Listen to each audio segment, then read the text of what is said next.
சென்னை மாநகராட்சியின் 10 மண்டலங்களை தனியாருக்கு ஒப்படைப்பதை எதிர்த்து போராடி வரும் தூய்மை பணியாளர்களுடன் பேச்சுவார்த்தை நடைபெற்று வருவதாக கூறியுள்ள சென்னை மேயர் பிரியா, தேர்தல் வருவதால் முன்னாள் அமைச்சர் ஜெயக்குமார் போராட்டத்துக்கு ஆதரவளிப்பதாக குற்றம் சாட்டியுள்ளார்.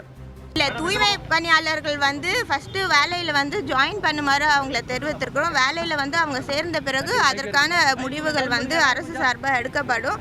அது மட்டும் இல்லாமல் இது குறித்து சில பேர் தவறான கருத்துக்களை வெளியே நிறைய பதிவிடுறாங்க. தூய்மை பணியாளர்கள் விட அவங்க அங்கே இருந்தாலும் தொடர்ந்து அவர்களிடம் மாநகராட்சி சார்பாக கலந்துரையாடிட்டு இருக்கோம். நேரடியாக அவங்கள கூப்பிட்டு பேசிட்டு இருக்கோம். சாபம் விடுறதுன்னு தாண்டி அவர் இப்போ எலெக்ஷனுக்காக வெளியில் பேசுறது. கடந்த அதிமுக ஆட்சியில் 10 மண்டலங்களை பிரைவேடைஸ் பண்ணாங்க. அப்போ எங்கே போச்சு?